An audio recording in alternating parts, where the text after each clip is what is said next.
Aling pag-ibig pa ang hihigit kaya sa pagkadalisay at pagkadakila, gaya ng pag-ibig sa tinubuang lupa?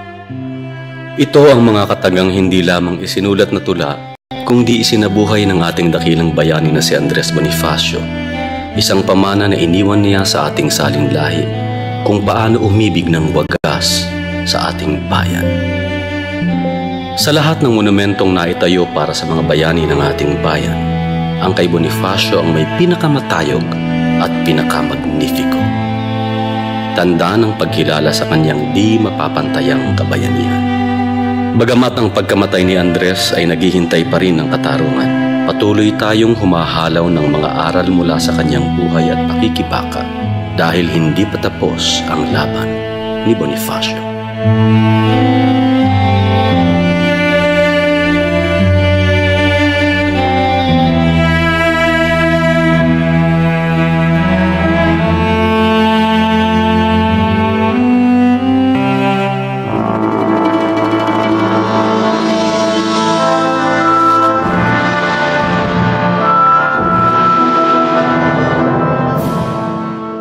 Pangulo ng Haring Bayang Katagalugan, Supremo ng kataas-taasan, kagalang-galangang katipunan ng mga anak ng bayan. Ito ang mga titulong ikinabit sa pangalang Andres Bonifacio. Ika-30 ng Nobyembre, 1863. Nagbabadyaman ng masamang panahon sa isang bahay pawid sa Tondo, Maynila, sa kalye ng Azcárraga na ngayon Claro M. Recto. Isinilang ni Catalina de Castro ang sanggol na yayanig sa pundasyon ng paghahari ng kolonyalistang Castilla. Sa taong pinanganak si Andres, 292 taon nang pinaghaharian ng Espanya ang kanyang bayang Sinilangan, na tinawag ng dayuhan na Las Islas Filipinas. Sa mga susunod na taon, isisilang ni Catalina ang 5 pang mga supling.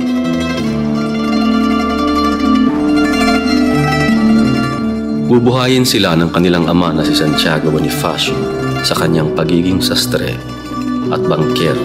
Naging tiniente de mayor din ng Tondo si Santiago. Ang kanilang ina na si Catalina na mestisang Inchi Castilla ay isang manggagawa na taga-rolyo ng sigarilyo sa pabrika ng tabako.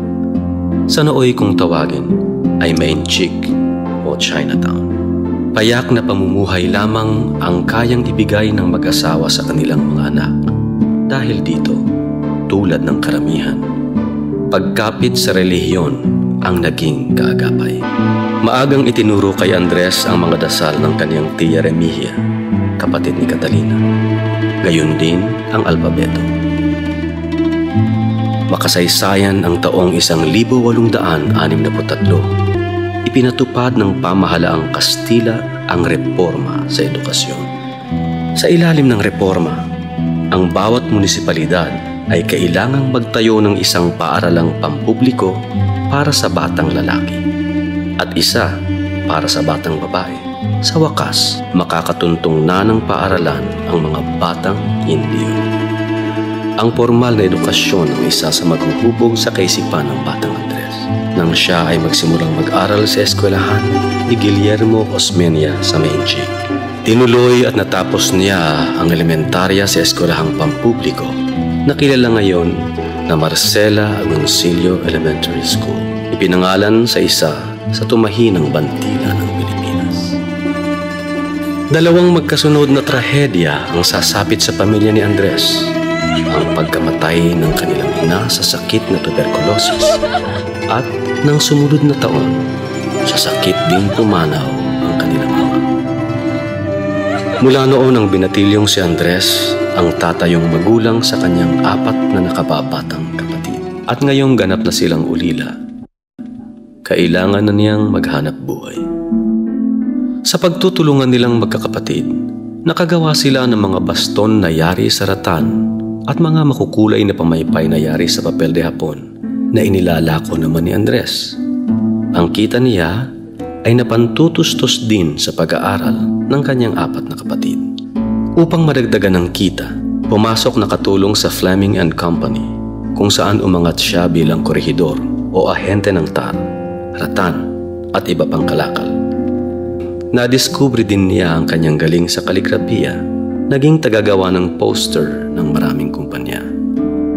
Dahil dito, nahasa siya sa pagsasalita at pagsulat sa Kastila at konting Ingles na magiging mahalagang sandata niya tungo sa pagpapalaya ng kaisipan.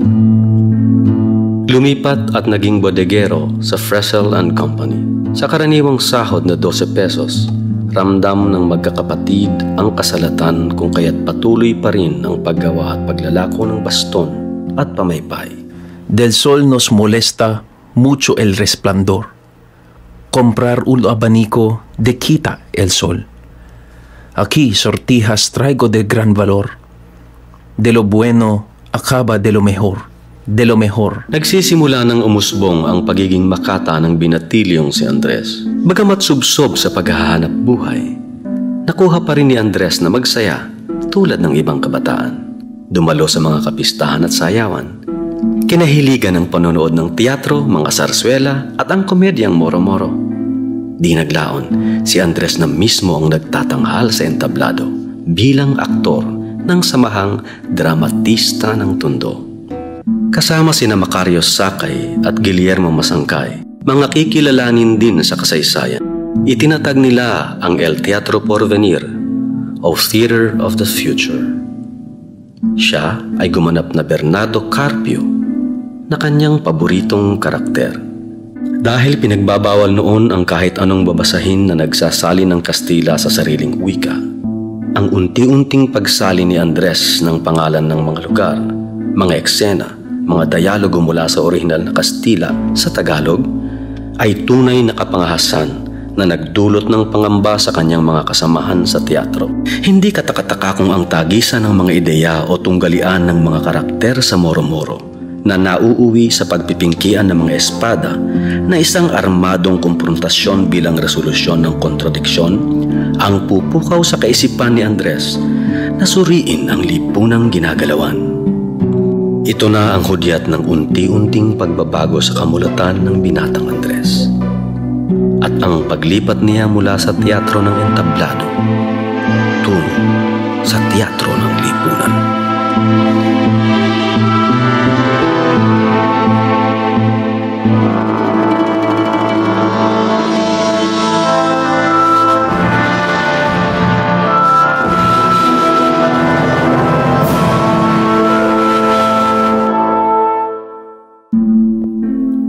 Ang mundo noon ay halos pinaghahatian lamang ng bansang Espanya at Portuges.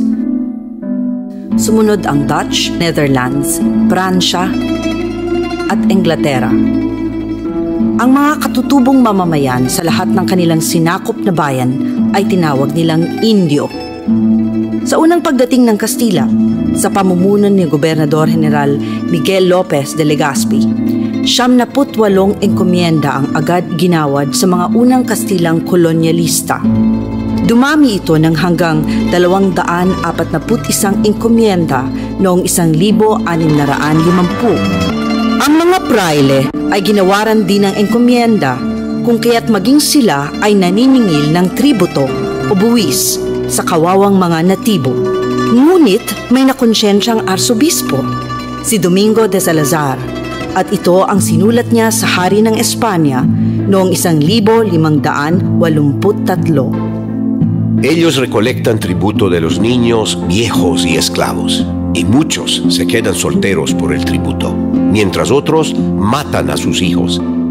Pero esto no para aquí, sino en la manera de recolectar, porque si el jefe no les da todo el oro que ellos exigen, o no paga por tantos indios como dicen que hay, ellos le crucifican al desdichado jefe o ponen su cabeza en la picota. Ang sistemang enkomienda ay napalitan ng sistemang hacienda. Nanatiling tagapamalakad nito ang mga insulares o mga Kastilang ipinanganak na sa kolonya bilang mga haciendero. Ito ay mga plantasyon,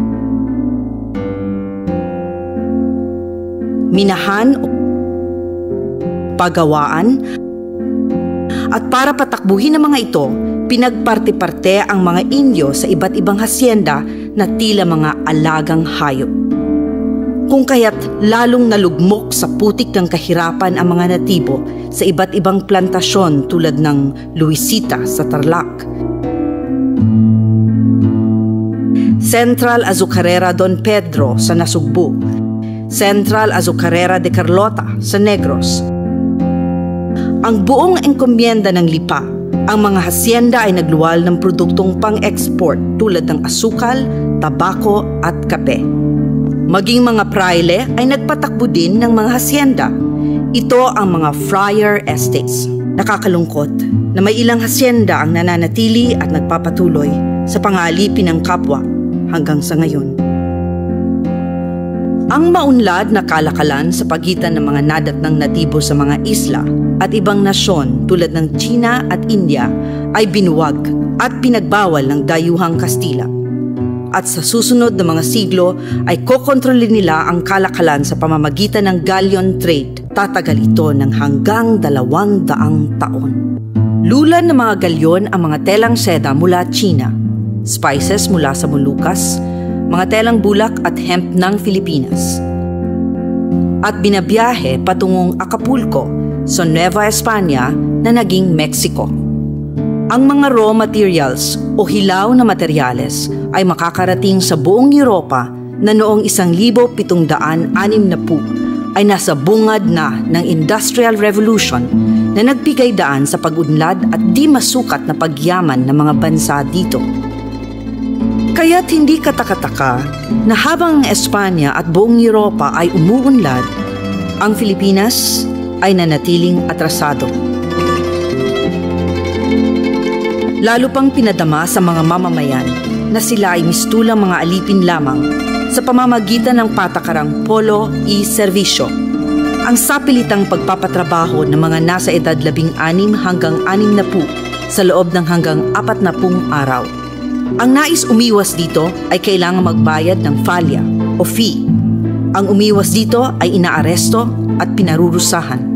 Kung kaya't sa dugo at pawis ng ating mga ninuno nayari ang mga kalsada at mga tulay, naitayo ang mga gusali at naglalaki ang mga simbahan na naging marka ng kapangyarihan ng dayong Kastila sa Pilipinas hanggang sa ngayon. Polo y servisyo ang nagpilit sa mga natibo na suungin ang mga kagubatan sa mga malalayo at matataas na kabundukan upang pumutol ng mga naglalakihang troso, kaladkarin patungo sa gawaan ng mga galyon.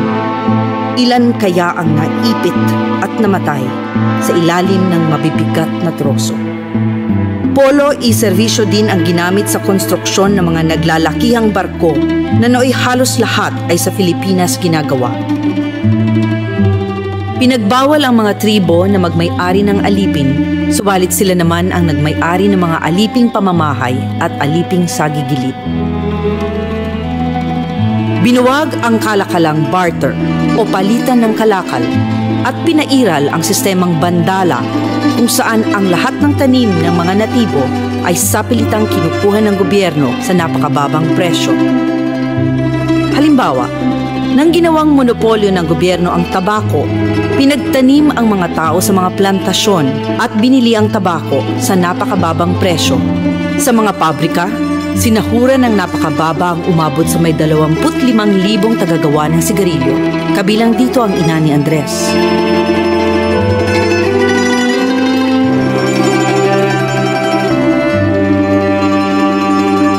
Upang mapasunod ang mga natibo sa lahat ng utos at naisin ng dayuhan, pinairal ang sistemang sedula na nagsilbing tanikala sa kanilang mga kamay at paa. Ang walang maipakitang sedula na ibig sabihin ay hindi nagbayad ng tributo o buwis, ay agad inaaresto at pinarurusahan. Kung walang pera, gulay, alagang hayop ang dapat ipambayad ng buwis na lumalabas na mas mahal pa. Ang engkomienda, hasyenda, polo y servisyo, bandala, sedula ay mga makakapal na tanikalang ikinadena sa ilang henerasyon ng libo-libong mamamayan, ipinanganak at namatay na nakagapos pa rin sa kadena.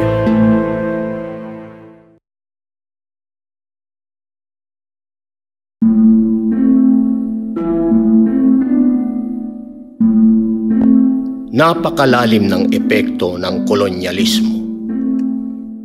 Hindi lamang sa kabuhayan at kalagayang politikal ng mga mamamayan,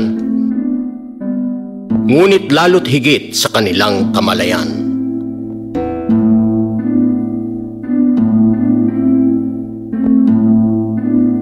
Ilang henerasyon nang nakaraan, nananatiling bahagi pa rin ng kaisipan ng maraming Pilipino ang colonial mentality. Malaking bahagi ang ginampanan dito ng simbahan. Tinakot ng mga praile ang mga tao. Pinapaniwala sila na ang hindi pagsunod sa mga utos ng simbahan ay paglabag sa utos ng Diyos. Isa itong mabigat na kasalanan na may mabigat na kaparusahan. Sa kanyang kamatayan, ang kaluluwa ng nagkasala ay masusunog sa impyerno ng walang hanggan.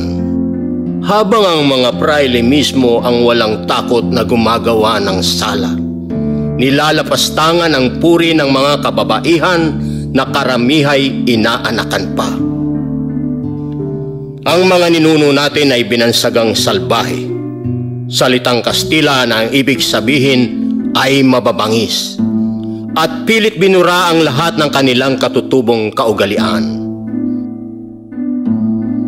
Ang paniniwala sa mga anito at kay Bathala ang manlilikha ay tinawag na gawaing pagano at mahigpit na ipinagbawal.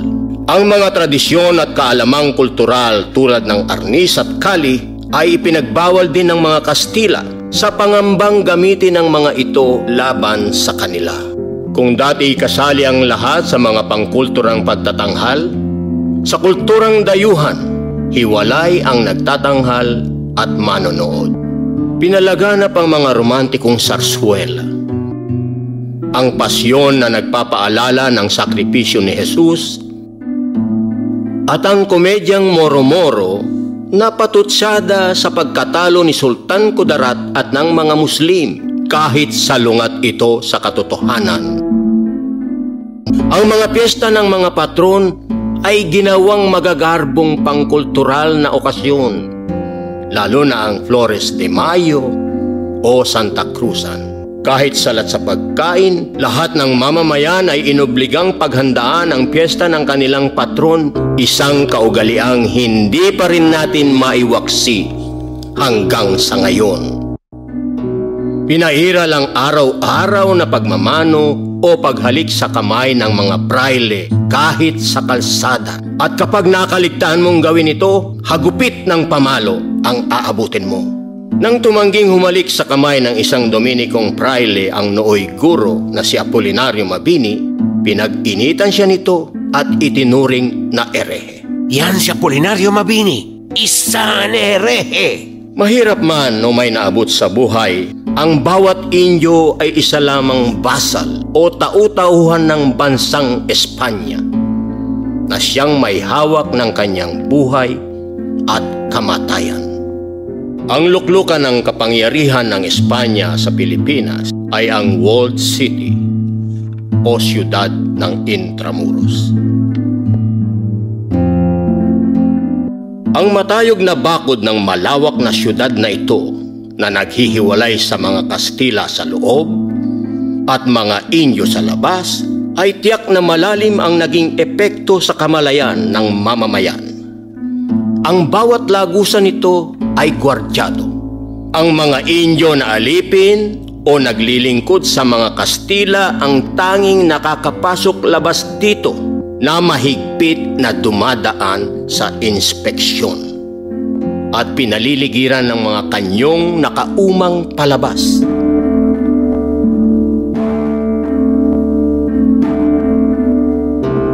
Sa ibang bahagi ng arkipelago, naglalakihan din ang mga military fortress ng Kastila. Nagmamatsyag sa bawat kilos ng mga Indyong alam nilang handang humawak ng armas upang lumaban.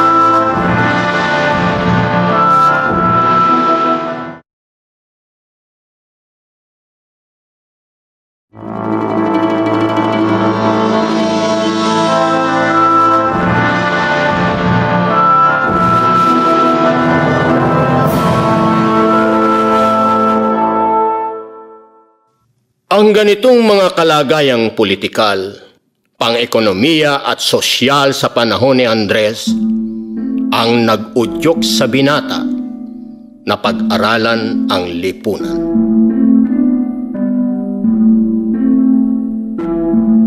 Isa dito ang kinasusuklamang Batas Maura noong 1893 na higit na nagpatibay sa Royal Orden ng 1880.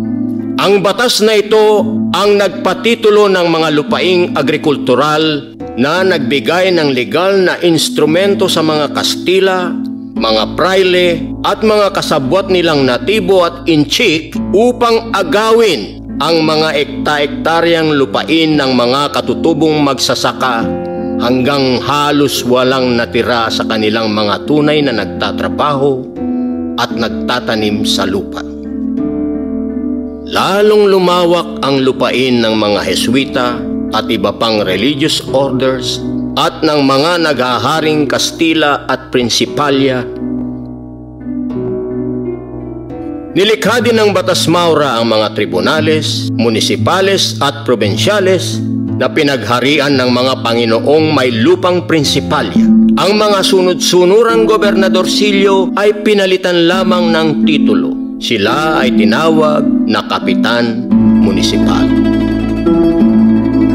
Ang decentralized governance ng Batas Maura na itinuloy ng mga Amerikano ang pinagmulan ng mga political dynasties. Magkakamag-anak na barangay captain, mayor, gobernador, congressman, senador mula sa uring Panginoong may lupa.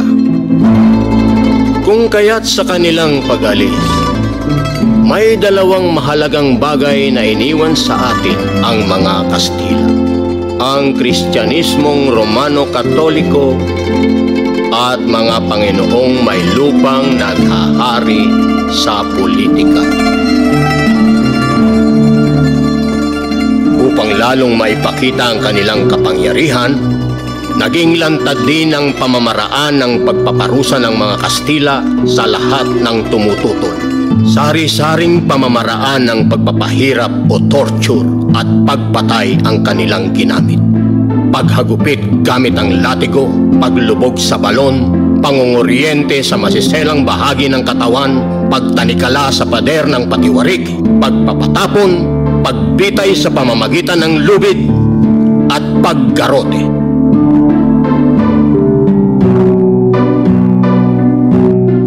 Ito ang malagim na sinapit ng ating mga bayani na unang lumaban sa mga Kastila.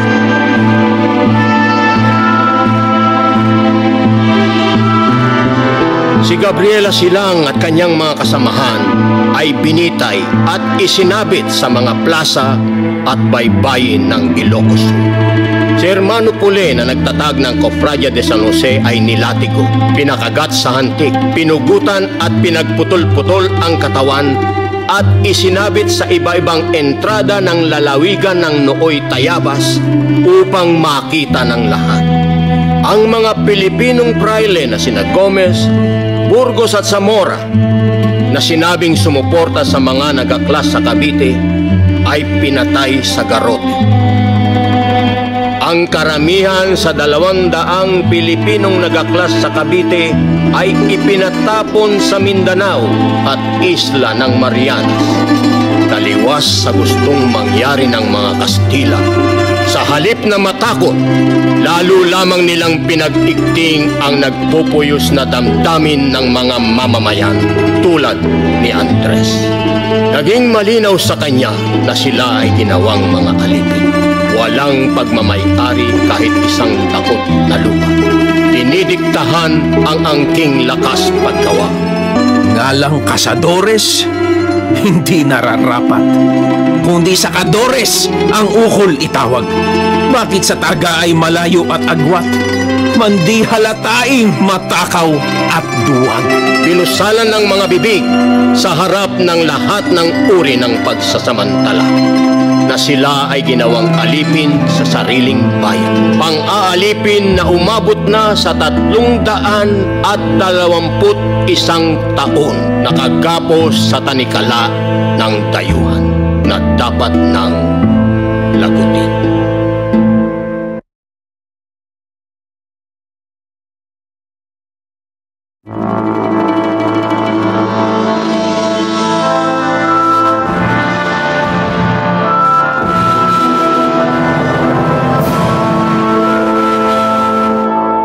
Ang pagsisikap ni Andres na matutunan ang wika ng dayuhan ang naging unang hakbang sa pagpapalaya ng kanyang kaisipan. Alam niya na nasa loob ng mga aklat at babasahin na nakasulat sa Kastila ang sagot sa lahat ng kanyang katanungan. Tiyak na ang isa sa unang binasa niya ay ang pinaka-instrumento mismo ng panlilinlang ng mga praile, ang Sagrada Biblia. Dito nakilala niya si Jesus na unang tumuligsa sa institusyon ng simbahan at kahariang Romano. Pinaglaban ang karapatan ng mga may sakit, nagugutom at api sa lipunan. Ito ang katotohanang ayaw na ayaw ipaalam ng simbahang Kastila sa mga Indio. Bukod dito, binasa din niya ang Ruinas de Palmiras, Vida de los Presidentes de los Estados Unidos, Derecho Internacional, Código Civil, Código Penal, Les Miserables, Bernardo Carpio, Florante at Laura, La Solidaridad, Noli Me Tangere at El Filibusterismo.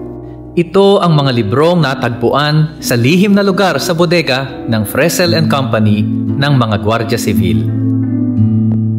Napagtanto ni Bonifacio na malawak pala ang mundong kanyang ginagalawan, na may mga pangyayaring panlipunan at politikal sa loob at labas ng Pilipinas, na may mga nagaganap na himagsikang masa sa Europa, sa Estados Unidos, sa Mexico at Latin America na nagpalaya sa maraming aping mamamayan. Unti-unti buo ang isang pangarap, ang pangarap ng isang lipunang malaya mula sa pambubusabos ng dayuhan at mapagsamantalang mayamang uri. Dito na rin nabuo ang kanyang paninindigan para sa armadong pakikibaka.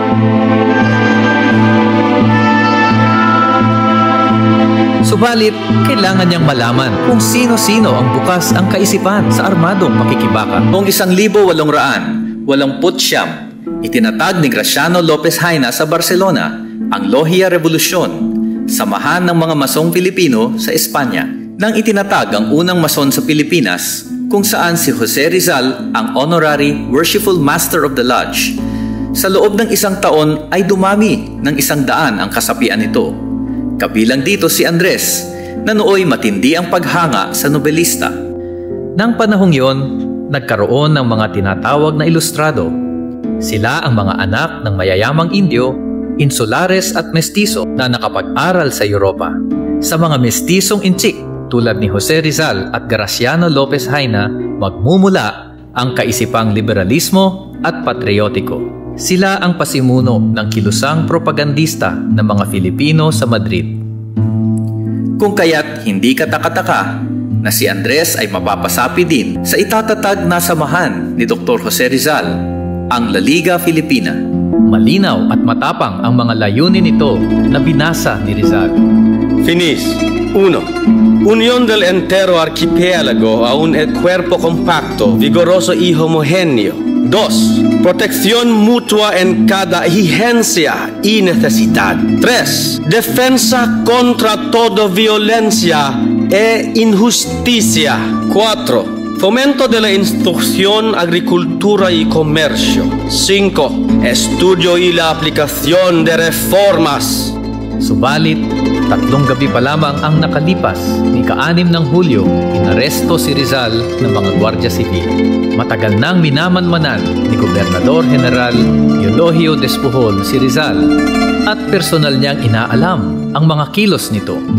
Amigo Latorre, creo haber leído que Rizal había sido naturalizado como súbdito alemán. Conviene haberlo. ¿Podría confirmar esto? Kaagad pinatapon si Rizal sa Dapitan, Mindanao. Nagkawatak-watak ang mga kasapi ng Liga. Sa pagsisikap ni Domingo Franco at Andres, nabuhay muli ito. Dahil sa kanyang personalidad at husay sa komunikasyon, inatasan siya na maging puno ng propaganda. Subalit ang kanyang mga radikal na ideya ay hindi naging katanggap-tanggap sa mga naiwang kasapi ng La Liga. Nang nagpa siyang suportahan ng La Liga ang La Solidaridad na nakabase sa Espanya. Layo ng La Solidaridad na ipamalas sa kaharian ng Espanya na ayusin ang pagtrato nito sa kanilang kolonyang Pilipinas. Nahati ang kasapian ng La Liga, ang mga kompromisaryos at ang paksyon ni Andres. Dito naging malinaw ang posisyon ng bawat isa, reforma o revolusyon. Tumiwalag sa La Liga ang Atenista at kalihim at ingat yaman nito na si Deodato Arellano, si Valentin Diaz, ang kanyang bayaw na si Teodoro Plata, ang kabitenyong estudyante ng abogasya na si Ladislao Diwa, at ang magkapatid na Procopio at Andres upang magtatag ng samahang higit na radikal.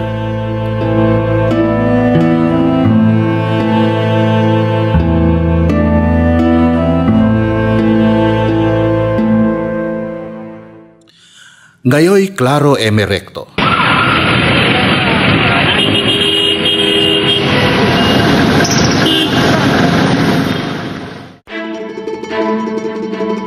Nanuoy Ascarga.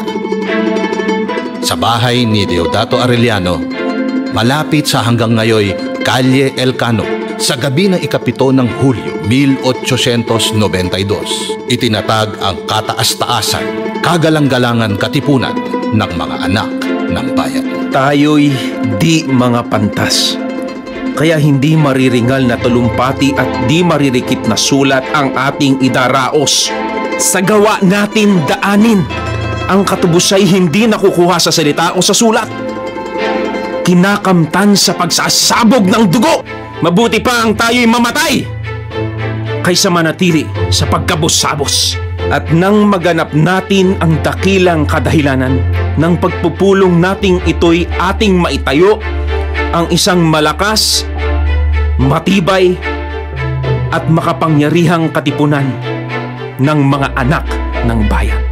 Sa pamamagitan ng pagsanib ng kanilang dugo o blood compact, tahimik nilang pinagtibay ang kanilang kaisahan. Dahil marahil sa paniniwalang si Rizal ay tunay na radikal, binoto pa rin nila ang doktor bilang honorary president nang hindi nalalaman nito. Si Deodato Arellano ang binotong presidente. May sentralisadong pamumuno ang katipunan, ang kataas-taasang kapulungan o Supreme Council na ang pinuno ay ang presidente. Naglayon ding bumuo ng mga balangay kung saan may mga sangguniang bayan na tagapangasiwa sa pang-araw-araw na administrasyon at usaping militar. Upang makapagpalawak ng kasapian, naisip ni Andres ang sistemang hasik o tatsulok. Sumunod na taon, si Roman Basa ang naging presidente at si Andres ang sa piskalya. Itinatag nila ang pangkababaihang sangay ng katipunan. Ang mga unang kasapi nito ay sina Gregoria de Jesus, na nooy asawa ni Andres, at si Marina Dizon, pamangkin ni Jose Dizon. 29 ang mga unang recruit nito, kabilang ang 2 kapatid ni Rizal na sina Josefa at Trinidad, Teresa Magbanwa, Trinidad Texon, Marcela Agoncillo, at ang kikilalaning dakilang ina ng revolusyon na si Melchora Aquino de Ramos. Naitatag din ng isang sangguniang bayan sa Balangay ng Cavite, sa noveleta ni General Mariano Alvarez, tiyo ni Gregoria. Sa eleksyon na sumunod na taon, naihalal na presidente si Andres. Nabilib si Andres sa husay ng pagsulat ng isang estudyante ng abogasya ng Universidad ng Santo Tomas, kung kaya't isinantabi ang sinimulang kartilya. Ang sinulat ng binatang si Emilio Jacinto ang naging opisyal na kartilya ng katipunan. Sa may nasang makisanib sa katipunan ito, ang kabuhayang hindi ginugugol sa isang malaki at banal na kadahilanan ay kahoy na walang lilim kundi mandamong makamandag. Ang gawang magaling na nagbubuhat sa pagpipita sa sarili at hindi sa talagang nasang gumawa ng kagalingan ay di kabaitan. Ang tunay na kabanalan ay ang pagkakawang gawa, ang pag-ibig sa kapwa, at ang isukat ang bawat kilos, gawa't pangungusap sa talagang katuwiran. Maitim man o maputi ang kulay ng balat, lahat ng tao ay magkakapantay. Mangyayaring ang isa'y higtan sa dunong, sa yaman, sa ganda, ngunit di mahihigtan sa pagkatao.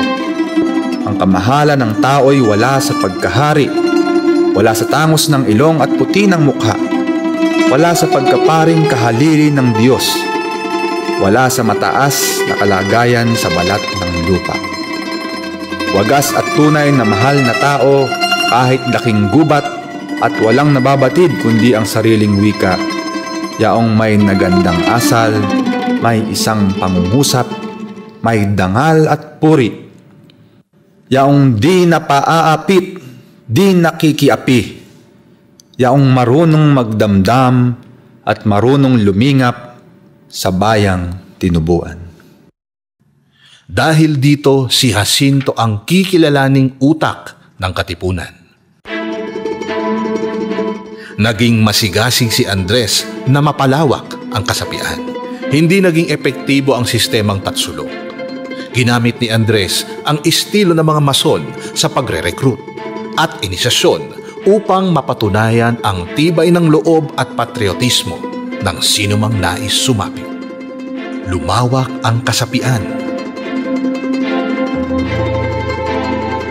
Dumami ang mga balangay tulad ng sa Maynila, sa Tondo, Caloocan, Mandaluyong, San Juan del Monte, Marikina, Pasig, Pateros, San Mateo, sa mga probinsya tulad ng Bulacan, Nueva Ecija, Laguna, Batangas, Tayabas, Ilocos Sur at Norte, Pangasinan at Bicol.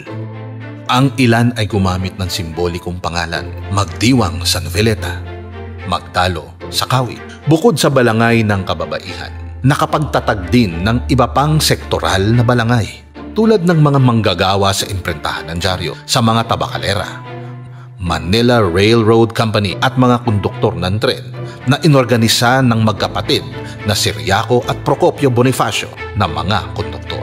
Naging balangay taga-ilog ang mga kargador sa pier, mga pulis at mga bangkero ng Ilog Pasig sa pamumuno ni Faustino Manyalak, mga magsasaka sa gilid ng Maynila at probinsya, mga maralitang lungsod ng Tondo, mga mahihirap na nakatira sa labas ng walled city ng Intramuros, ang may pinakamalaking balangay sa buong Kamaynilaan.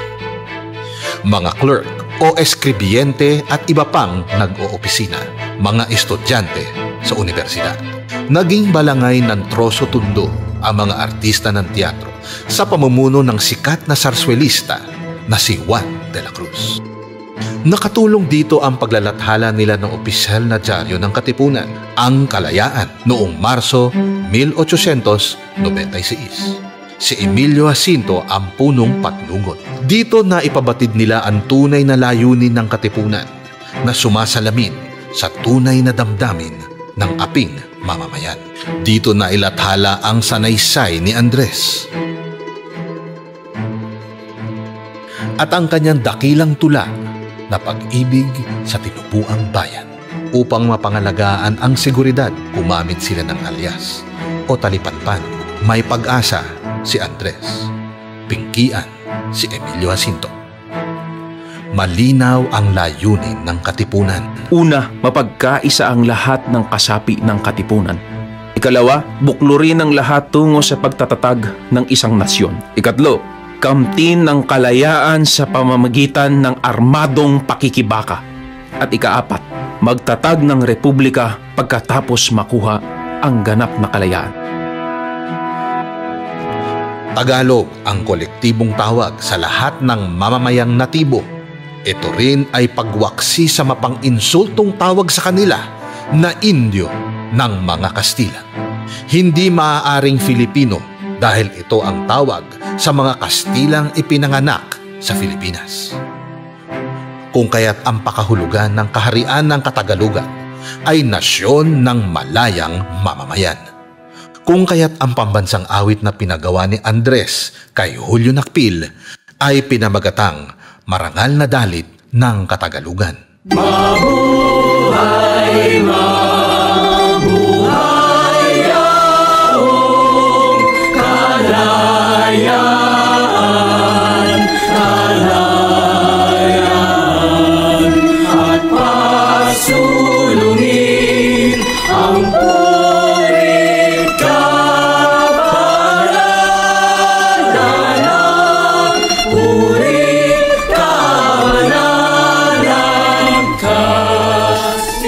Ito ang masasabing unang pambansang awit ng ating bansa.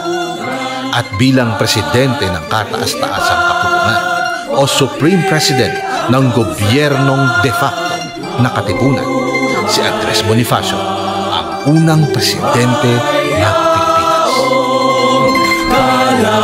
kalayaan, kalayaan, at pasulungin ang purit kabanalan, purit kabanalan.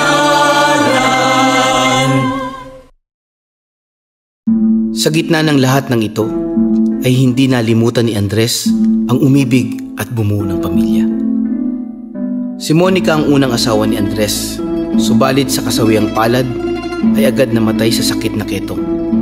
Sakit na dumadapo sa mga mahihirap na mga bangkay ay tila basurang ipinapatapon ng Kastila sa isang sulok ng sementeryo. Unang nakita ni Andres ang 18 taong gulang na si Gregoria de Jesus sa Santa Cruzan bilang Reyna Elena.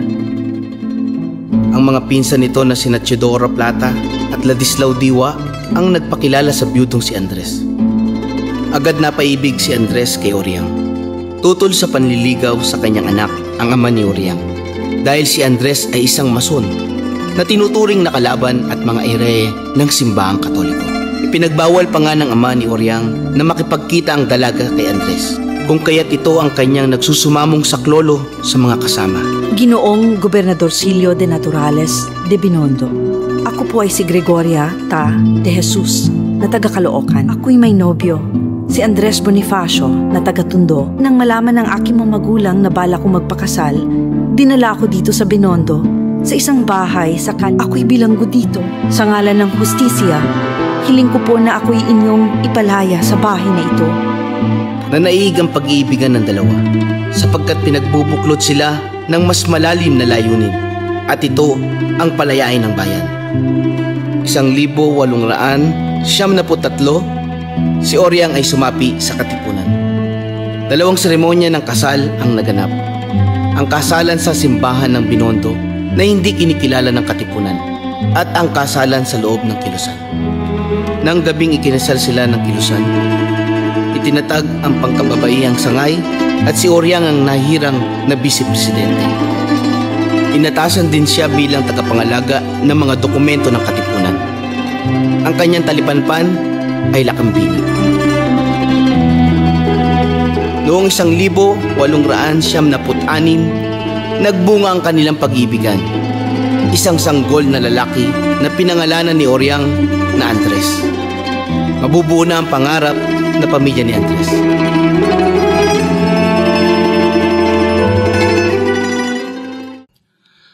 Ikalabing-dalawa ng Abril, 1875, sa pulong nila Andres at 8 pang kasamahan, ang panawagang lumaya mula sa Espanya ay muling umalingaw-ngaw sa kabundukan ng Sierra Madre, sa Kuweba ng Pamitinan, sa Montalban. Viva! Viva! Viva la Independencia Pilipinas! Viva la Independencia Pilipinas!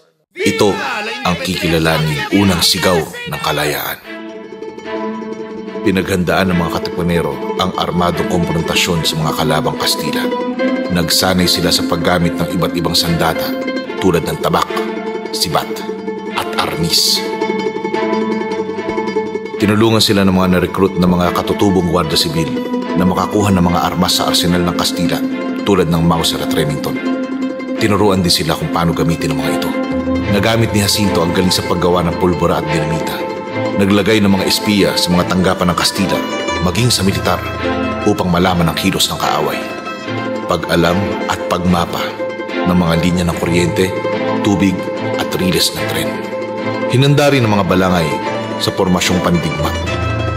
Ang pinaka-critical dito ay ang Samorong sa pamumuno ni Andres, sa Bulacan ni Mariano Llanera at sa Cavite ang Magdalo ni Emilio Aguinaldo at Magdiwang ni Mariano Alvarez. Alam nila Andres na isang muog ang Intramuros na mahirap pasukin. Kung kaya't ang estratehiya ay sabay-sabay na pag-aaklas upang akitin ang mga sundalo palabas ng Intramuros at sa iba't ibang kampo nito. Kapag nangyari ito sa pamamagitan ng istilong guerrilla warfare, madali nilang malalabanan ang hiwa-hiwalay na puwersa ng Kastila. Kapag nagapi na nila ang mga Kastila, sa kanila kukubkubin ang sentro na may manipis ng depensa. Aagawin nila ang Intramuros mula sa mananakop at babawiin ang kapangyarihan mula sa dayuhan.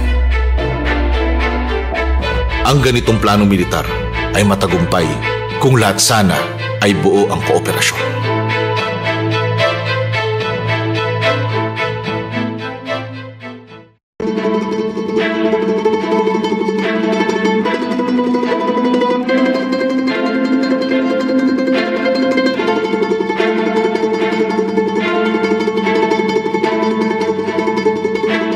Matinding balakid ang kinaharap ni Andres sa mismong kasamahan niya sa liderato ng Katipunan dahil sa dumarami na ang sumasapi sa kilusan at kabi-kabila na ang mga pulong at pagsasanay militar. Unti-unti nang nakakaramdam ang mga Kastila, lalo na ang mga praile, na may nabubuo ng plano ang mga Indio. Sa katunayan, matindi ang hinala nila Andres na ang sunog sa Maynila, kung saan natupok din ng apoy ang kanilang bahay sa Dulong Bayan noong 2 ng Abril, Biyernes Santo, ay kagagawan ng kaaway. Nagpalipat-lipat kami ng bahay hanggang sumapit ang malungkot na sandaling bawian ng buhay ang aming anak. Nagpasya si Andres na kausapin na ang mga kasamahan. Naganap ito noong 3 ng Mayo sa Ugong Pasig sa bahay ni Vicente Cruz. Dito sinabi ni Andres kay Emilio Aguinaldo, Pio Valenzuela, Santiago Alvarez, Emilio Jacinto at ang may-ari ng bahay na batay sa mga nagaganap, sa kanyang opinyon ay dapat nang ilunsad ang himagsikan bago pagganap na mabunyag ang lihim na kilusan. Ihahambing pa ni Andres ang himagsikan sa isang buntis na dapat nang manganak kahit wala pa sa oras. Mahigpit itong tinutulan ni Emilio Aguinaldo dahil sa paniwalang di pa sapat ang kanilang mga armas. Maliban kay Jacinto, ang iba'y tumutol din. Si Emilio Aguinaldo ay kabitenyo na bagamat mula sa prinsipalya at isang kapitan munisipal ay sumanib sa Katipunan.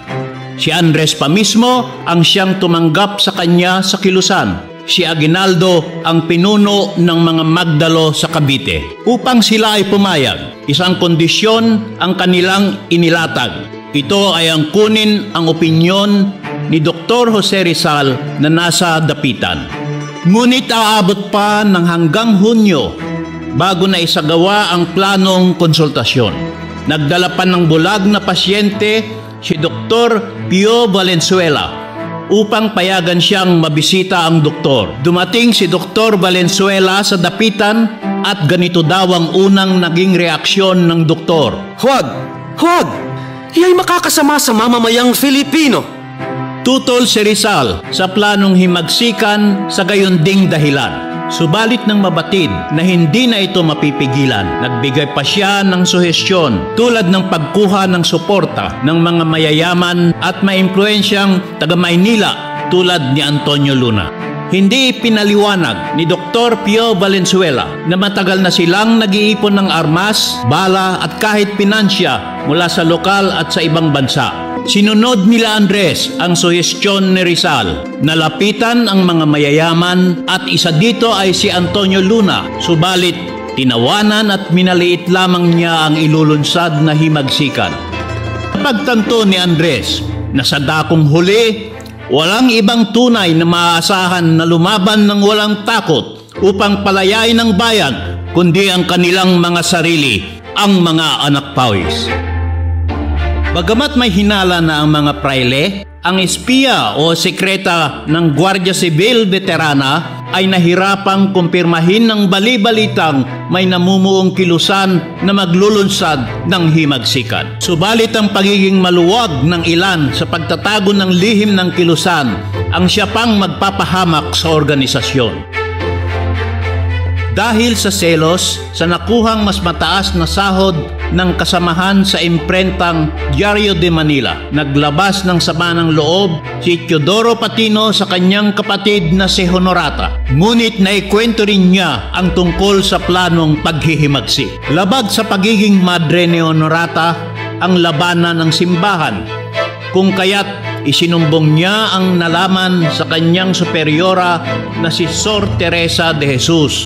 Sa notaryadong pahayag ni Padre Mariano Hill, sinabi niyang si Patino mismo ang nagpunta sa kanya at nagbunyag ng plano na agad niyang isinumbong sa mga otoridad.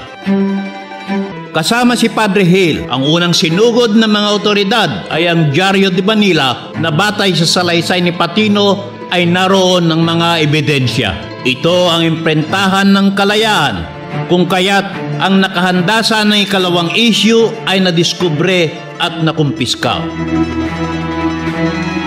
Dahil nagpatumpik-tumpik sa desisyon ang mga elitistang kasapi tulad ni Emilio Aguinaldo, nang ibabaw ang mga personal na pag-aalinlangan at interes ng iilan, lalong nalagay sa panganib ang libo-libong kasapian ng Katipunan. Matinding dagok sa Katipunan ang malawakang pag-aarestong sumunod. Sa unang ilang oras pa lamang matapos mabunyag, 300 katao sa kamay nilaan ang agad inaresto na umabot hanggang 500, kasama ang mga inaresto sa Pampanga at Bulacan. Kabilang sa mga hinuli ay sina Antonio Luna at ang kapatid niya na batikang pintor sa Europa na si Juan Luna. Para sa mga Kastila, walang pinagkaiba ang Mason, La Solidaridad at Katipunan.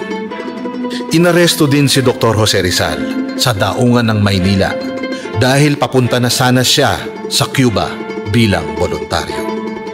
Ang gusto ni Arsobispo Bernardino Nozaleda ay maramihang pagpapatayin ang mga nahuli dahil galit na galit siya sa mga Mason. Dahil nabulabog ng husto ang Katipunan, nagpalipat-lipat ng tirahan si Oriang. Dahil sa takot na madamay, marami ang tumangging siya ay patuloyin. Noon ay para akong isang katatakutan.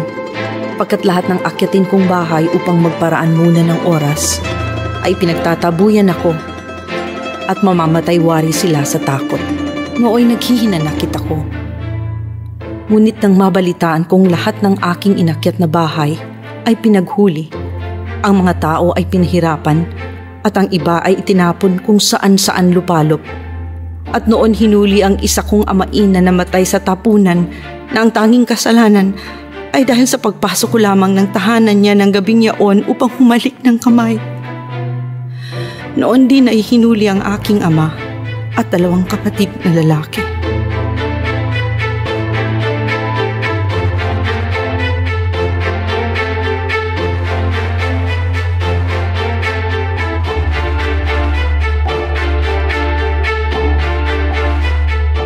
Alam ni Bonifacio na dapat na silang kumilos. Nagpatawag ng pulong si Andres sa Kangkong, Balintawak nooy 23 ng Agosto. Ito ang nailathala ng Diaryong Bagong Buhay matapos nilang makapanayam si Guillermo Masangkay. 23 ng Agosto, dinaos ang bantog na pagpupulong sa kangkong. Pagkatapos si lahat ni Bonifacio sa maraming kaharap ang lahat ng pangyayari at ang nababalang panganib na usigin sila, ay napaharap ang mungkahing simula na ang paghihimagsik. Ang karamihan ay nagsisang-ayon sa pagsisimula na ng himagsik. Sa gayon ay tumayo si Bonifacio at minsan pang itinanong kung itutuloy na ang paghihimagsik. At ang lahat halos ay nagsitugon ng pagsang-ayon. Ipinahayag ng nagkakatipon ang kanilang paghiwalay at paglaya sa kapangyarihan ng Espanya. At bilang katunayan nito ay pinagpunit-punit ng lahat ang kanilang sedula. Ay luha sa mga mata, sa galak, ng madla ay nagsigawang, "Ligtas tayo sa madalin! Mabuhay!" Sa pagpunit ng kanilang sedula, ay nilagot ng mga katipunero ang tanikalang 325 taonang sa kanila ay nakagapos. Ang makasaysayang araw na ito ang tinaguriang Sigaw sa Balintawak. Tunay na demokratikong mag-isip si Andres. Dinaan pa niya sa halalan ang pagpalit ng anyo ng kataas-taasang kapulungan upang maging isang revolusyonaryong pamahalaan. Sa halalan, kinabukasan, muling na ihalal si Bonifacio bilang presidente. Kung kaya't masasabi na ang unang Republika ng Pilipinas ay itinatag noong ika-24 ng Agosto, 1896 sa bahay ni Tandansora sa Barangay Banlat sa dati Caloocan na ngayoy Quezon City. Napagpasyahan din na ilunsad ang malawakang digmaan sa ika-29 ng Agosto. Ipinaalam ito sa lahat ng sanggunian. Noong ika-28 ng Agosto, naglabas ng madamdaming manifesto si Bonifacio. Totoong kinakailangan na sa lalong madaling panahon ay putlin natin ang walang pangalang panglulupig na ginagawa sa mga anak ng bayan na ngayon nagtitiis sa mabibigat na parusa at paghihirap sa mga bilangguan. Na sa dahilang ito ay mangyaring ipatanto ninyo sa lahat ng mga kapatid na sa araw ng Sabado, ika-29 ng kasalukuyan ay puputok ang panghihimagsik na pinagkasunduan natin. Kaya't kinakailangang sabay-sabay na kumilos sa mga bayan-bayan at sabay-sabay na salakayin ang Maynila. Ang sino pa mang humadlang sa banal na adhikaing ito ng bayan ay ipinalalagay na taksil at kalawan, maliban na lamang kung may sakit na dinaramdam o ang katawa ay may sala at sila'y pag-uusigin alinsunod sa palatuntunang ating pinag-iiral. Ito na ang simula ng paghihimagsik ng mga anak ng bayan laban sa dayuhang Kastila.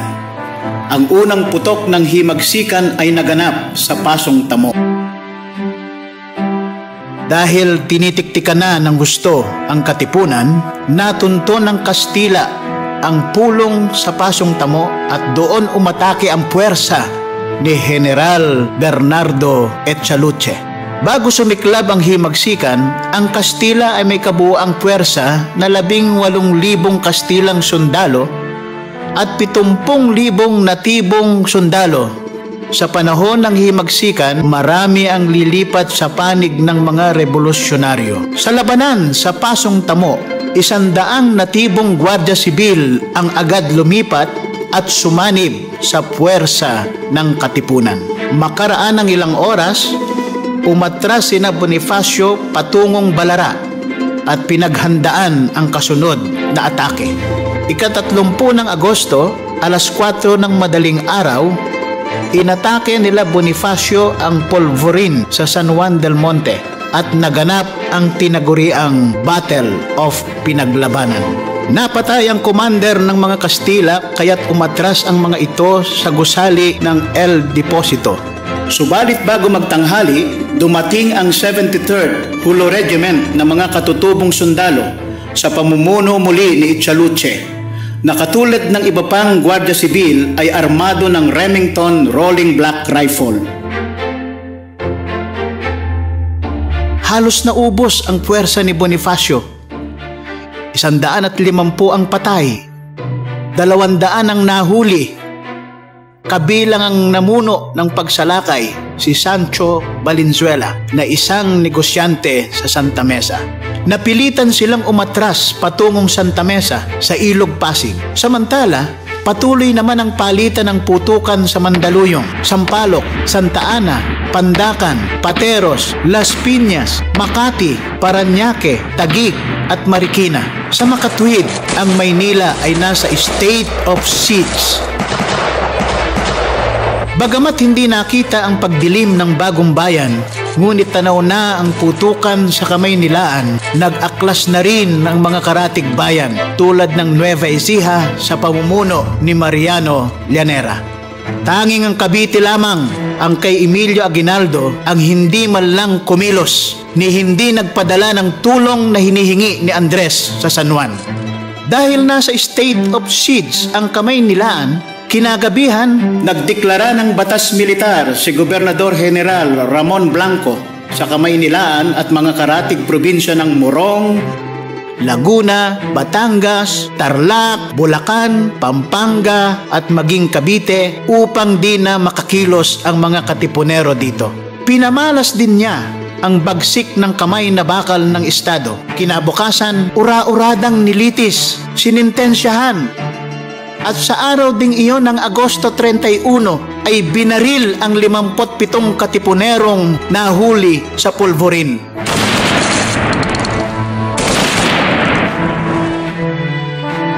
Binaril naman ang pinuno na si Sancho Valenzuela at kanyang mga tauhan. Dugo nila ang mga unang umagos sa Bagong Bayan. Ngunit gumamit din ng taktikang malambot si Polavieja. Nag-alok ng amnestiya.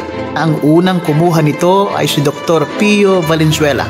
Samantala, mula sa nabigong labanan sa San Juan del Monte, umatras sila Bonifacio at Jacinto sa Marikina. Matagumpay nilang nataboy ang puwersa ng mga Kastila sa Langka, San Mateo at Montalban. Nagkuta sila sa kuweba ng Pamitinan sa Montalban. Subalit makalipas ang 3 araw, dumating ang malaking puwersa na naman ni Echaluche at nagapi ang mga katipunerong nakabarikada sa Langka na ngayoy Nangka.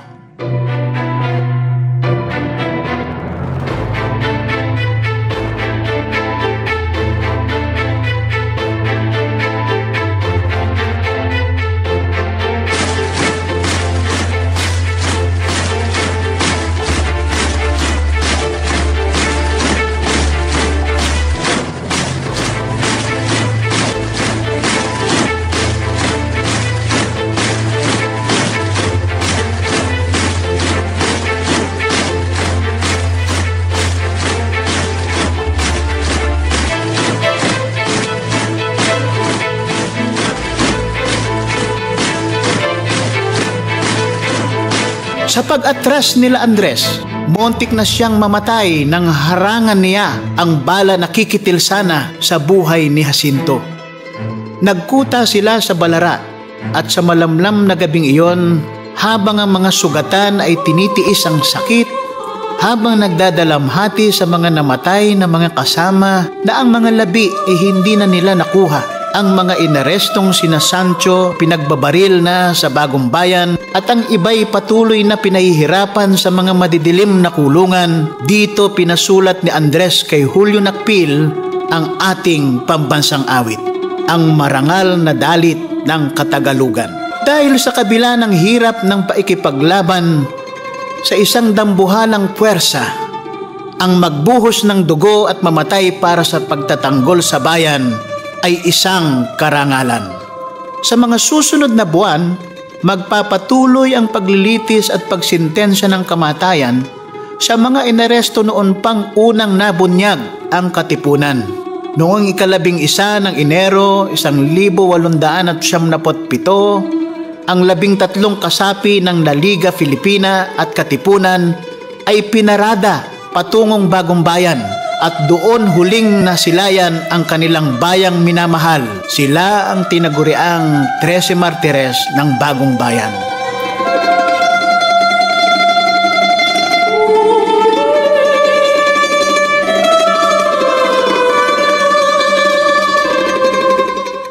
Noong nakaraang taon, buwan ng Disyembre 1896, sinintensyahan ng kamatayan ng isang military tribunal sa hindi patas na paglilitis si Dr.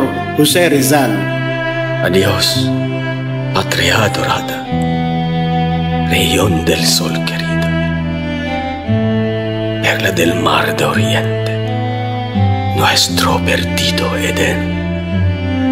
Adios, dulce extranjera, mi amiga, mi alegría. Adios, queridos seres. Morir es descansar. Ika-30 ng Disyembre 1896, sa Bagong Bayan, Luneta, kinitil ang buhay ng isang dakilang bayani ng ating bayan, si Gat Jose Rizal. Sa kabila ng lahat ng ito, hindi pinanghinaan ng loob si Bonifacio at ang libu-libong kasapian ng Katipunan. Bagkos, sa bawat buhay na kinitil ng Kastila, doble o higit pa ang sumasanib sa kilusan dahil lalo lamang nasilaban ang puot ng mga mamamayan laban sa naghaharing uri. Mula sa Balara, nag-ipon lamang ng lakas sila Bonifacio at di nagtagal, kumalat na parang apoy ang himagsikan sa buong kapuluan, isang pambansang revolusyon na yumanig sa estado.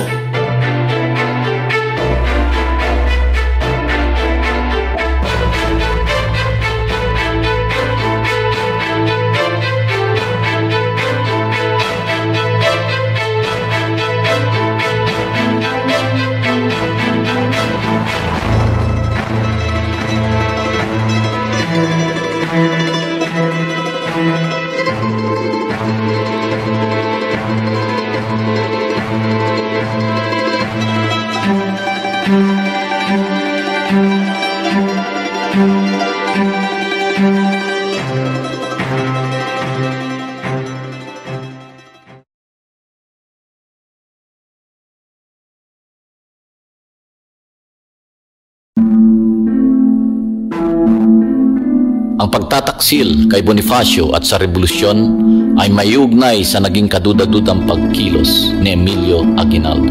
Una, hindi niya inumpisahan ang pag-aaklas gaya ng pinag-usapan kahit alam na ituturing na traidor ang hindi susunod sa pinagkasunduan. Ikalawa, hindi siya nagpadala ng tulong na hinihingi ng mga katipunero sa Maynila gayong alam niya na dito binubuhos ng kaaway ang kanilang puwersa. Ikatlo, sa ngalan ng Magdalo Ruling Council, naglabas ng manifesto si Aguinaldo na nagdedeklara ng sariling gobyernong revolusyonaryo at republika. Naalarma dito si Mariano Alvarez na pinuno ng mas nakararaming magdiwang sa Cavite.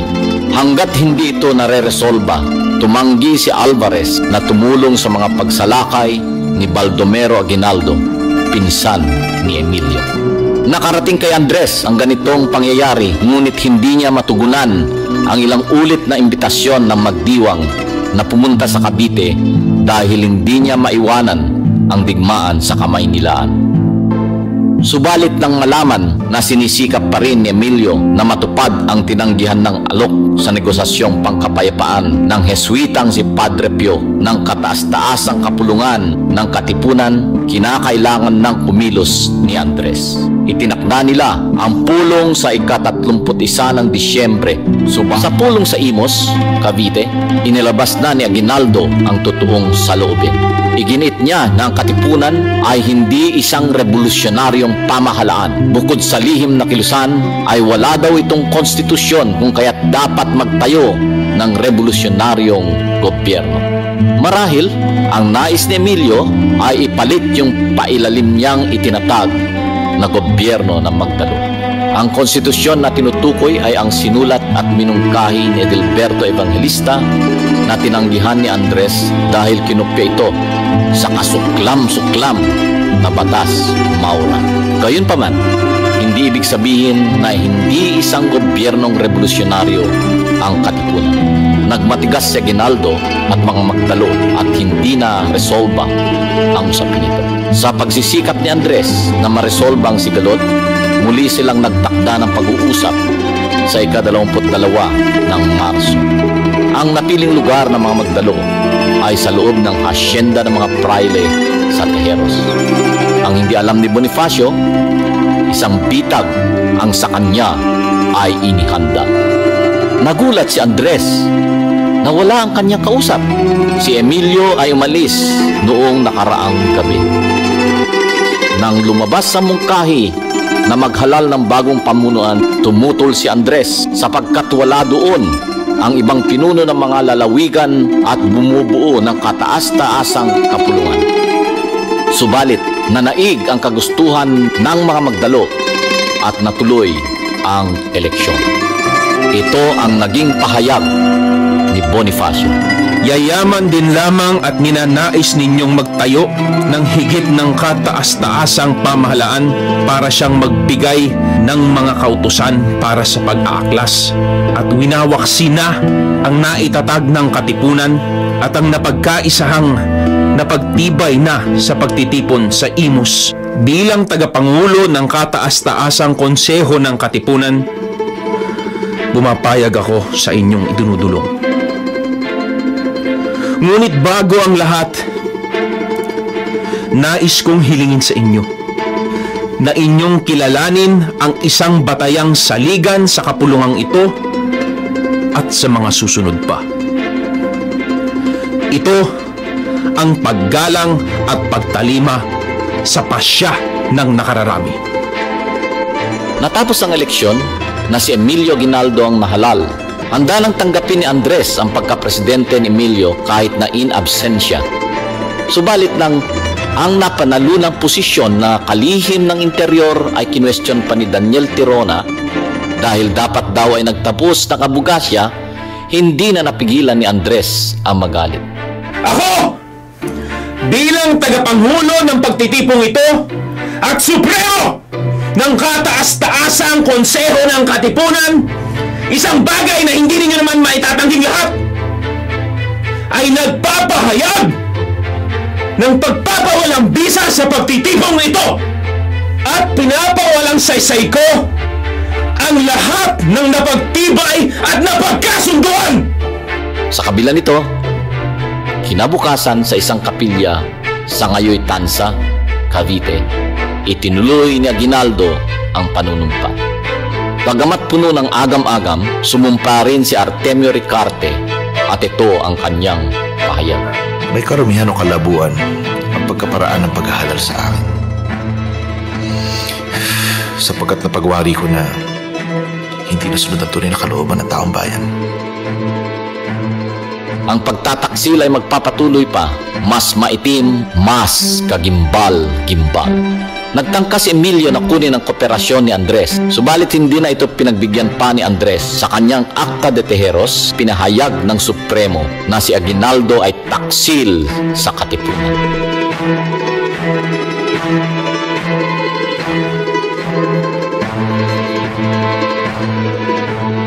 Nireorganisa ni Bonifacio ang kataas-taasang kapulungan at inatasan si Emilio Jacinto na maging general ng puwersa ng katipunan sa Maynila, Morong, Bulacan at Nueva Ecija.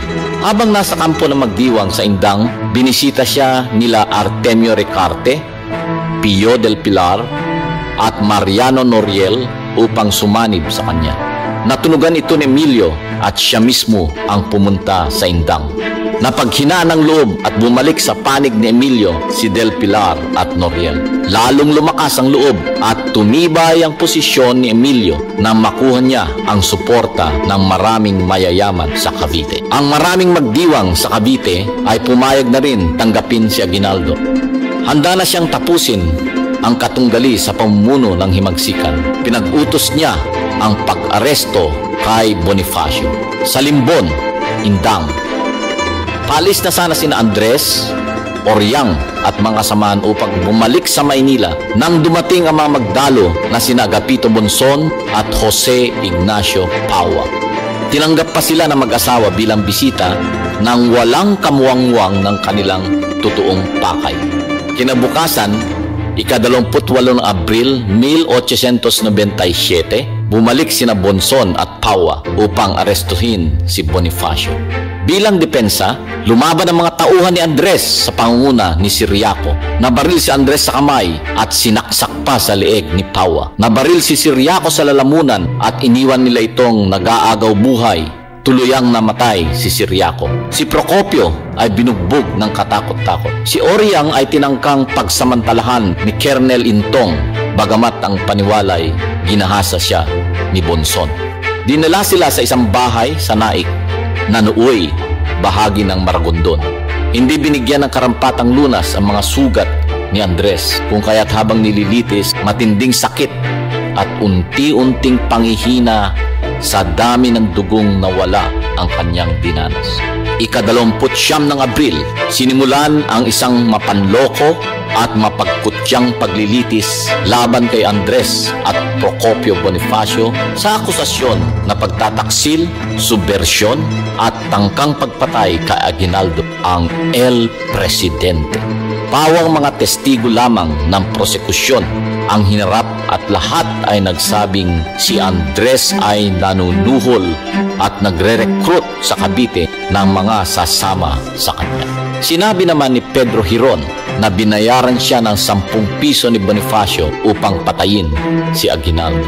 Samantala, hindi binigyan ng pagkakataon ang panig ni Andres na maghanap at magharap ng kanilang mga testigo na hindi katanggap-tanggap sa kahit anumang korte. Bukod dito, ang binigay sa kanila na taga-depensa na si Placido Martinez ay kasama rin sa konsehong naglitis at nagbaba ng sentensya sa kanila. Sa makatwid, planado ang paglilitis. Bago pa man din hinuli si Andres, ika-7 ng Mayo, ibinaba ng konseho ang kanilang sentensya. Inatulan nila ang magkapatid na Bonifacio na may sala sa tangkang patalsikin ng gobyerno at planong pagpatay kay Aguinaldo. Kinabukasan, lumabas ang desisyon na nilagdaan ng magpinsang Baldomero at Emilio Aguinaldo. Malinaw na kamatayan ng unang hatol, subalit sinasabi din niyang nagbago ang kanyang isip. Binasa ito kay Andres at dahil sa hindi na maikilos ang kamay, ay hindi makapaglagda upang tanggapin ang sentensya. Batay sa sentensya, ang alam ni Procopio at Bonifacio ay tatapon sila sa isang isla. Subalit iba ang nangyari noong ika-10 ng Mayo 1897.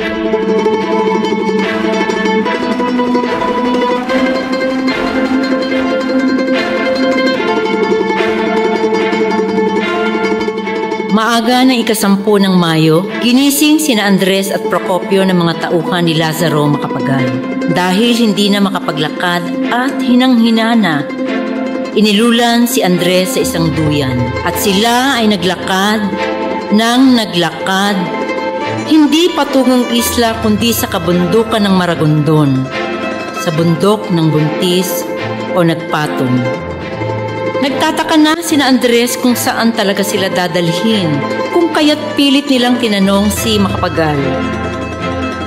Binuksan ni Lazaro ang tanga na salyadong kautusan at binasa ang bagong sentensya sa magkapatid. Ayon kay Macapagal, nagmakaawa si Andres na huwag silang patayin at nang hindi siya pumayag ay nagtangkang tumakbo gayong hindi nga makatayo si Andres. Ayon sa nakuhang impormasyon ni Guillermo Magsangkay mula sa isa sa mga magdalo na kasama ni Macapagal, pinaril nila si Procopio at pinagtataga habang nakahiga si Andres. Napatotoo naman ito ng isang magsasaka na sinabing may nakita siyang isang tao na pinagtatataga hanggang mamatay habang nakahiga sa duyan. Tila binalot ng kadiliman ang kalangitan ng araw na iyon na kinitil ang buhay ng 2 magiting na anak ng bayan. Walang mahalagang hindi inihandog ng may pusong mahal sa bayang nagkupkup, dugo, yaman, dunong, katiis at pagod. buhay may abuting magkalagot-lagot. Ipahandog-handog ang buong pag-ibig at hanggang may dugo'y ubusing itigis. Kung sa pagtatanggol, buhay ay mapatid. Ito'y kapalaran at tunay na langit. Aling pag-ibig ba ang higit kaya sa pagkadalisay at pagkadakila, gaya ng pag-ibig sa tinubuang lupa. Aling pag-ibig ba wala nang walang. Di yata't nagmamatsyag ang kalangitan sa kahayupang nagaganap, sapagkat ng araw din na iyon, habang pinapaslang sina Andres, sumalakay ang malaking puwersa ng Kastila. Sa mga susunod na araw, ipilitin ni Emilio na depensahan ang Cavite at hihingi ng tulong sa mga katipunero sa ibang larangan. Subalit kumalat na ang balita ng pagpatay kay Andres at Procopio. Tumanggi silang tulungan si Emilio na ipagtanggol ang Cavite at marami ang hindi na lumahok sa himagsikan. Napilitan si Emilio na magdeklara ng pangkalahatang pag-atras. Nilisan nila ang Cavite hanggang sa narating nila ang San Miguel, Bulacan. Dahil nagkakagulo na, may nagsabi kay Oriang na wala na ang kanyang asawa at bayaw at kung saan sila dinala. Ay, mga kapatid, sila hinanap ko sa mga pook na kanilang itinuro. At nang ako'y dumating, sinabi nila sa akin na sila'y nasa kabilang bundok na lubhang mataas.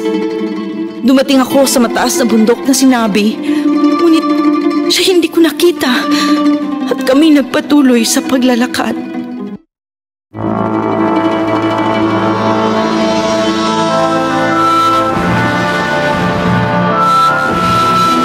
Sa kasaysayan, mahalagang kilalanin ang mga taksil ng bayan. Ang anak ni Baldomero Aguinaldo na si Leonor, ang naging ina ni Cesar Virata na naging Prime Minister ng Pilipinas sa panahon ng diktadoryang Marcos. Si General Pio del Pilar ay nag-iba ng landas kay Aguinaldo. Nang mahuli ng Amerikano, hindi nagpasakop kaya't pinatapon sa Guam.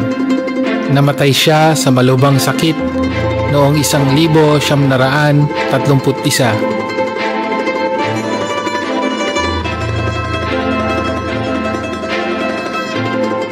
Si Lazaro Macapagal ay naglahi ng isang Diosdado Macapagal at Gloria Macapagal na kapwa naging mga maka-Amerikanong presidente ng Pilipinas.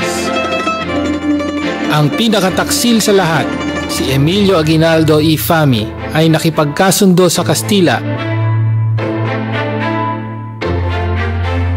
noong Disyembre 1897 sa nilagdaang Pact of Biak na bato kapalit ng halagang 800,000 nagpatapon sa Hong Kong.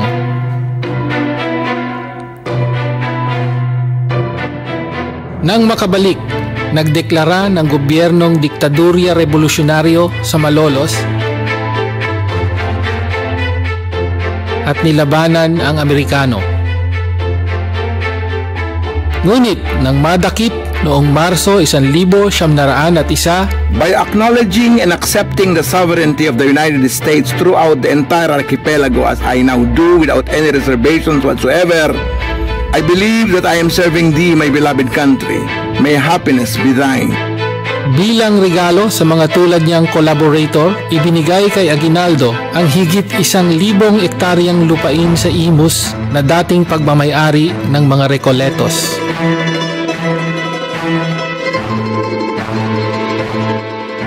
Siya rin ang hinihinalang nagpapatay kay General Antonio Luna. Tumakbo at natalo sa eleksyon ng Commonwealth. Sagad-sagarang balimbing, naging Japanese collaborator. Nahuli at nakulong at napalaya sa pamamagitan ng presidential amnesty. Inamin niya sa panayam ng El Imperial at muli sa sulat kamay niya mismo noong 1948 na siya ang nagpapatay sa magkapatid na Bonifacio. Nang matanto ni General Mariano Noriel, General Pio del Pilar na makagawad ng Konseho de Guerra, ay dali-daling tinawagan ang aking pansin at sinabing, kung ibig po ninyong magpatuloy ang kapanatagan ng ating pamahalaan sa paghihimagsik, at kung ibig ninyong mabuhay po tayo, ay inyo pong bawiin ang ginawad na indulto sa magkapatid na yan. Dahil dito'y aking binawi at iniatas ko kay General Noriel na ipatupad ang kahatulan ng Konseho de Guerra na barilin ang magkapatid alang-alang sa kapakanan ng bayan. Namatay si Emilio noong 1964 sa edad na 75 na walang bahid ng pagsisisi. Nananatiling nasa kamay niya ang dugo ni Andres.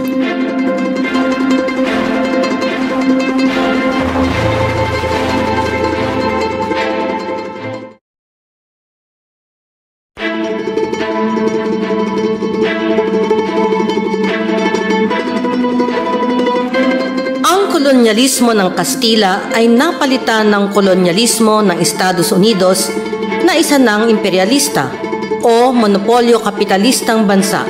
Patalo na noon ang Espanya sa giyera sa pagitan nito at ng Estados Unidos. Nagsimula ito sa pakikialam ng Estados Unidos sa revolusyon para sa kalayaan ng mga Kubano. Sa umpisa'y karamay sa pagkamit ng kalayaan, ngunit nang nakuha na nagsanib na puwersa ng Estados Unidos at ng mga Kubanong rebelde ang siyudad ng Santiago, hindi pinayagang makapasok ang puwersa ng mga Kubano sa Santiago upang di umano'y iwasan ang sagupaan sa pagitan ng Kubano at Kastila. Yun pala ay upang sa Amerikano lamang susuko ang Kastila.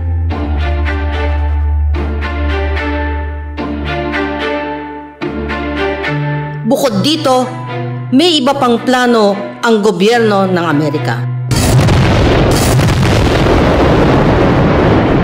Ganap na alas 7 ng umaga ng ika-13 ng Agosto 1878, isang gyera-gyerahan ang isinagawa ng dalawang kunway magkatunggaling bansa na tinugari ang Mock Battle of Manila Bay.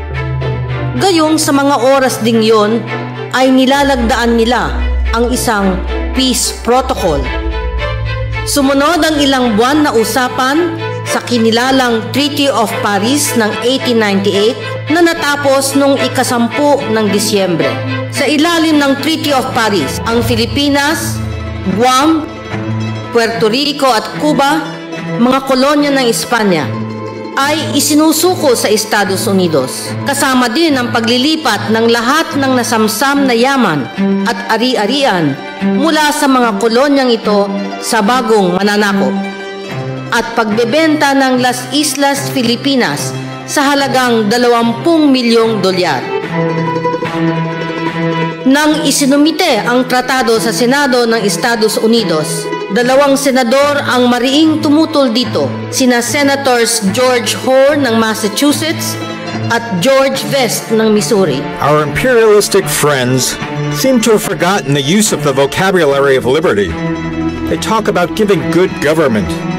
We shall give them such a government as we think they are fitted for. We shall give them a better government than they had before. Why, Mr. President, that one phrase conveys to a free man and a free people the most stinging of insults. In that little phrase, as in a seed, contained the germ of all despotism and of all tyranny. Government is not a gift. Free government is not to be given by all the blended powers of earth and heaven. It is a birthright. Ngunit nanaig ang makasariling interes at pinasa ng US Senate at Congress ang tratado. Ang Estados Unidos ay ganap ng isang imperial power. Finally, it should be the earnest wish and paramount aim of the military administration to win the confidence, respect, and affection of the inhabitants of the Philippines by assuring them in every possible way that full measure of individual rights and liberties, which is the heritage of free peoples, and by proving to them that the mission of the United States is one of benevolent assimilation, substituting the mild sway of justice and right for arbitrary rule. In the fulfillment of this high mission, supporting the temperate administration of affairs for the greatest good of the governed, there must be sedulously maintained a strong arm of authority to repress disturbance and to overcome all obstacles to the bestowal of the blessings of good and stable government upon the people of the Philippine Islands under the free flag of the United States. Mula noon ay hindi na nakawala sa kuko ng buitre ang Pilipinas.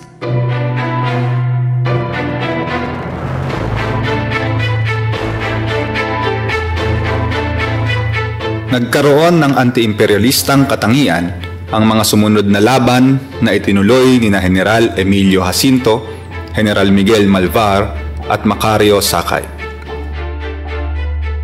Bagamat napilitang sumuko, hindi tumanggap ng alok na posisyon sa pamahalaan si Malvar.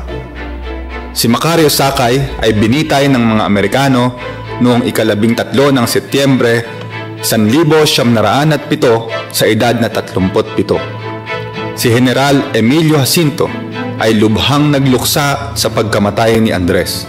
Tinanggihan ng alok ni Aguinaldo na maging bahagi ng itinatag nitong pamahalaan at bagkus nilabanan ng hiwalay ang mga Kastila at ang sumunod na mananakop na Amerikano. Nang namatay sa malaria, ang kanyang labi ay hinubaran ng damit ng mga sundalong Amerikano at nilapastangan pa. Ika-4 ng Hulyo, 1946, idineklara di umano na isang malaya at nagsasariling bansa ang Pilipinas. Ito ay ipinagdiriwang bilang Philippine-American Friendship Day. Umalis na ang Amerikano sa Pilipinas, subalit sinigurado nito na ang istrukturang ekonomiya, politikal at sosyal ng bansa ay mananatiling nakakabit sa pusod ng Amerika.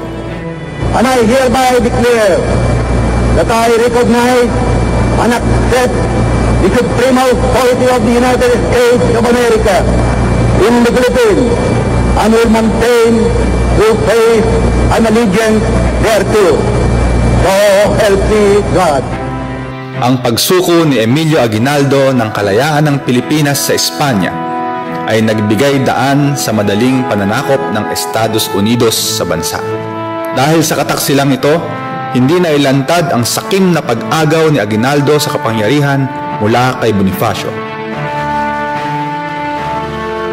Sa kabila ng pagkabigo sa larangang pandigma, hindi kailanman nakitaan ng panghihina ng loob o tendensyang sumuko o makipagnegosasyon si Bonifacio. Nanatili siyang matibay sa kanyang paninindigan. Tiyak kung hindi kinitil ang buhay ni Andres ay patuloy siyang hahawak ng armas at kasama si General Jacinto at ang libo-libong magigiting na katipunero ay itutuloy nila ang pakikidigma laban sa Amerikano. Kung nagwagi, tiyak na naitatag ni Presidente Bonifacio ang isang tunay na malaya at demokratikong lipunan ng Haring Bayan ng Katagalugan. Ang adhikain ni Bonifacio at ng Katipunan ay pinanatiling buhay at nagbabaga sa iba't ibang pamamaraan. Ang Katipunero at lider manggagawa na mandudula na si Aurelio Tolentino ay nagtanghal ng kanyang dulang kahapon, ngayon at bukas na hango sa sanaysay ni Andres na ang dapat mabatid ng Tagalog. Itinatag ni Guillermo Magsangkay ang samahang may pag-asa sa alaala ng kabayanihan ni Bonifacio, kasama ang mga tanyag na manunulat na sina Lope K. Santos, Fernando Maria Guerrero, Rafael Palma.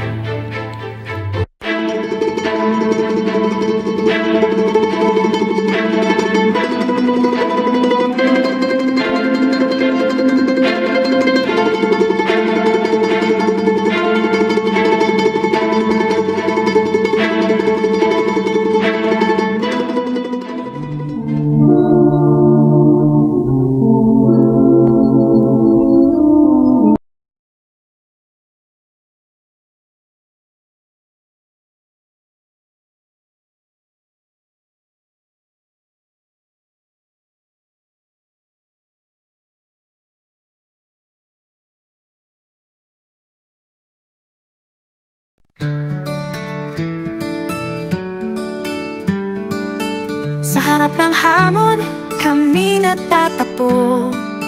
Tama ng tapong, tangalay totoo. Pilipinas, mahal naming bayan. Kalayaan mo'y aming ipaglaban. Gallant forces, pantay ng lahi. Tapat sa Diyos, pamilya at pansay-saksi. Sa hirap, sa gulo, kailan may di susuko. Gallant forces, magpakailanman buo.